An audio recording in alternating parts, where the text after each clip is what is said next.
भैया frame set कर कर जरा इस ओर आ जाइए, मैं यहीं खड़ा रहने वाला हूँ, कोई फ्रेम डिस्टर्ब नहीं होगी आपकी, प्लीज जरा सहयोग करिएगा।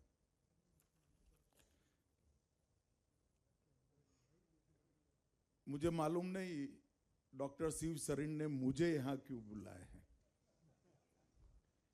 क्योंकि मैं भारत सरकार में गृह मंत्रालय देखता हूँ, कॉर्पोरेशन देखता हूँ, और आज स्वास्थ्य से जुड़ा हुआ विषय है। मगर मैं क्यों आया हूं ये मैं जरूर बताना चाहता हूं। शायद इन्होंने निमंत्रण क्या सोच कर दिया मुझे मालूम नहीं है, परंतु सवाल ये भी उठता है मैंने निमंत्रण का स्वीकार क्यों किया। मैं एक मेरे जीवन का अनुभव साझा करने के लिए यहां आया हूं। मित्रों, 2020 के मई महीने से आज तक मेरे जीवन में मैंने बहुत बड़ा परिवर्तन किया है। शरीर को जितनी चाहिए इतनी नींद, शरीर को जितनी चाहिए इतना पानी, और शरीर को जैसा चाहिए ऐसा आहार और नियमित व्यायाम से मैंने मेरे जीवन में बहुत कुछ हासिल किया। और ये अनुभव को साझा करने के लिए मैं आया हूं।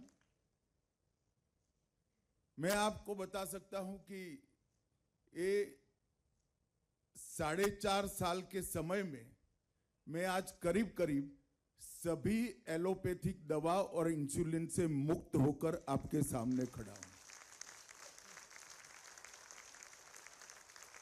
और आज विश्व यकृत दिन पर भी मैं देश भर के विशेषकर सभी युवाओं को,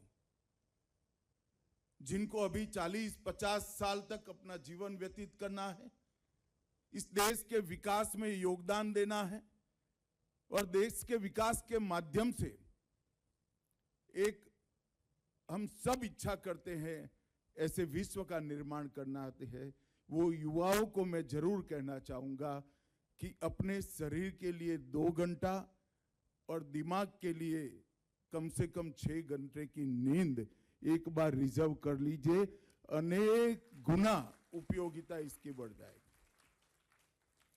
और ये मेरा अनुभव है। अगर 4 साल पहले डॉक्टर शिव सरीन मुझे यहां बुलाते तो मैं नहीं आता, क्योंकि मैं यहां बात करने लायक ही नहीं होता। महात्मा बुद्ध के जीवन का एक प्रसंग है। एक माँ एक बच्चे को लेकर महात्मा बुद्ध के सामने उपस्थित हुई। उसने कहा, महात्मा जी बेटा बहुत गुड़ खाता है, तो आप जरा उसको समझाइए, निश्चित मात्रा से ज्यादा कोई भी चीज खाना शरीर के लिए फायदे कारक नहीं होता है। तो महात्मा बुद्ध ने कहा कि सप्ताह के बाद आइए। 1 सप्ताह के बाद माँ फिर से आई और बुद्ध ने बेटे को समझाया कि आप ज्यादा गुड़ मत खाइए, इससे हानि होती है।